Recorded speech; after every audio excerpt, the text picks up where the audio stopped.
दिलीप जानराव, एक retired school teacher जिन्होंने अपनी पूरी जिंदगी बच्चों को गणित और नैतिकता पढ़ाने में बिताई।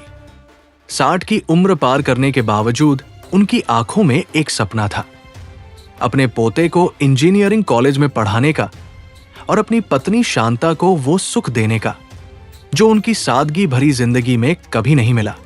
उनके छोटे से घर में पुरानी किताबों की महक, शांता की चूड़ियों की खनक और पुराने रेडियो की आवाज ही उनकी दुनिया थी।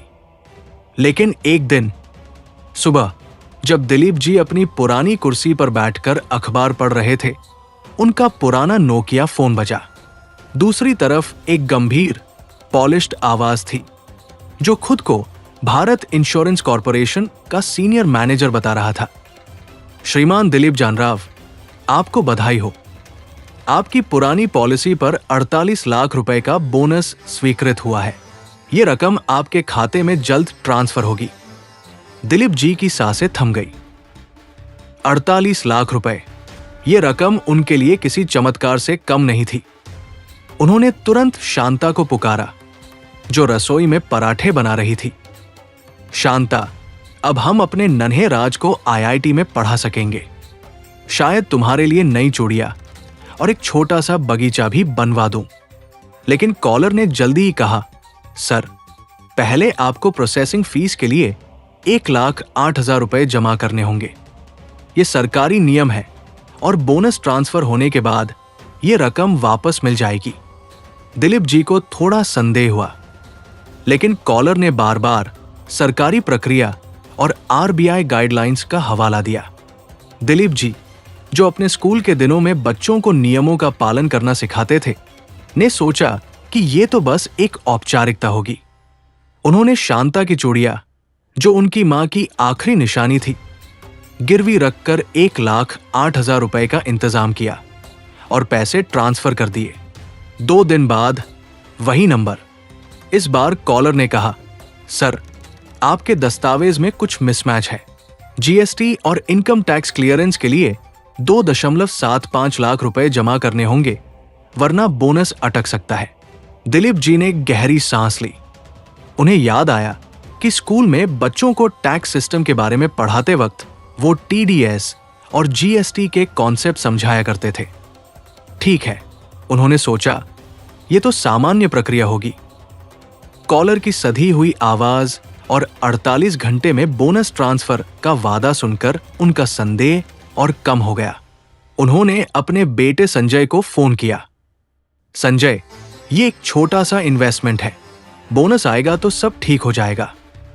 संजय, जो अपने पिता की बात पर आंख मूंद कर भरोसा करता था, ने अपनी मां की पुरानी एफडी तुड़वाकर 2.75 लाख रुपए का इंतजाम कर दिया। एक हफ्ते बाद फिर एक नई कॉल।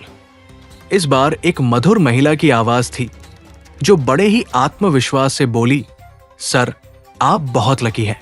अगर आप अभी 5 लाख रुपए टीडीएस छूट के लिए जमा कर देंगे तो आपका पूरा बोनस बिना किसी कटौती के मिलेगा, वरना 30% टीडीएस कटेगा और आपको सिर्फ 33.6 लाख रुपए ही मिलेंगे।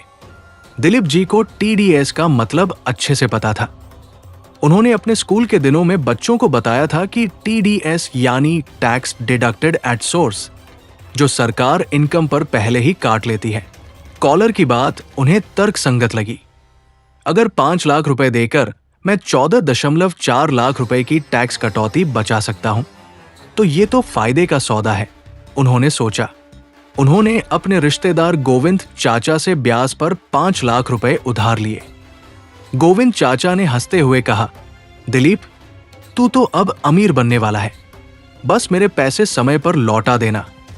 दिलीप जी ने हामी भरी और पैसे ट्रांसफर कर दिए।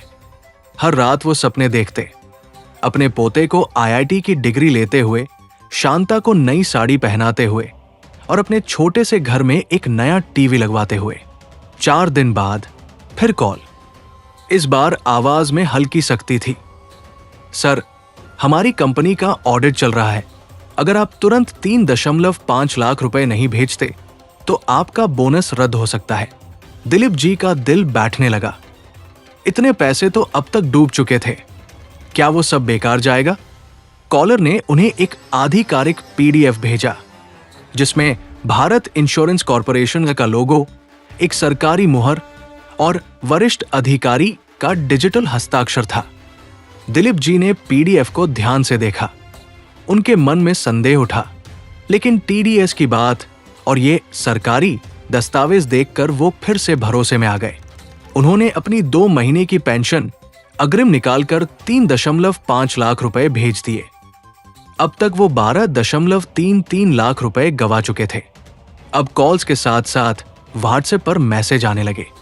एक मैसेज में लिखा था, सर, अगर आप अगला पेमेंट नहीं करते तो इनकम टैक्स डिपार्टमेंट आपको नोटिस भेजेगा, कोर्ट में केस चलेगा, आपका बोनस हमेशा के लिए रुक जाएगा।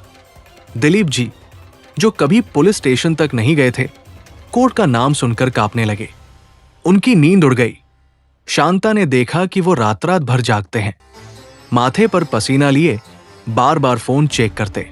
क्या हुआ जी, आप इतने परेशान क्यों हैं? शांता ने पूछा। लेकिन दिलीप जी ने सिर्फ इतना कहा, बस सब ठीक हो जाएगा। उन्होंने बैंक से 4 लाख रुपए का और कर्ज लिया, अपने पुराने मकान के कागजात गिरवी रखकर। अब तक 16.33 लाख रुपए जा चुके थे। फिर आया आखिरी कॉल, सर, बस एक आखिरी पेमेंट, 11 लाख रुपए की क्लोजिंग अमाउंट जमा कर दीजिए। आरबीआई से अप्रूवल मिलते ही आपका 48 लाख रुपए 3 घंटे में आपके खाते में होगा।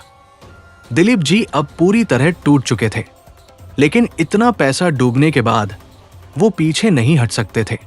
टीडीएस की बात तो सही थी। उन्होंने सोचा, तो ये भी कोई सरकारी प्रक्रिया ही होगी।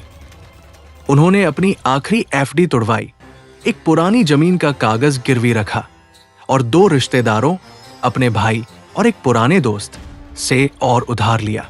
11 लाख रुपए भेज दिए। अगले दिन दिलीप जी ने कॉल किया, this number is switched off. दूसरा नंबर डायल किया, the number you have dialled is invalid. WhatsApp पर मैसेज भेजा, कोई जवाब नहीं। ब्लू टिक तो दूर, सिंगल टिक भी नहीं आया। दिलीप जी ने अब तक 27.33 लाख रुपए गवा दिए थे। वो अपने छोटे से ड्राइंग रूम में बैठे सिर झुकाए। सामने शांता थी, जो चुपचाप उनकी ओर देख रही थी। शांता, मैंने सब बर्बाद कर दिया, बस अपने राज के लिए कुछ करना चाहता था। उनकी आंखों में आंसू थे और आवाज में एक ऐसी हताशा जो शांता ने पहले कभी नहीं सुनी थी। कुछ दिन बाद एक नया नंबर। इस बार कॉलर ने कहा, सर, आपका पैसा रिकवर हो सकता है। हम एक रिकवरी एजेंसी है, बस 7 लाख रुपए की रिकवरी फीस जमा करें और हम आपके सारे पैसे वापस दिलाएंगे। दिलीप जी का गुस्सा फूट पड़ा। मुझे और बेवकूफ नहीं बनाना।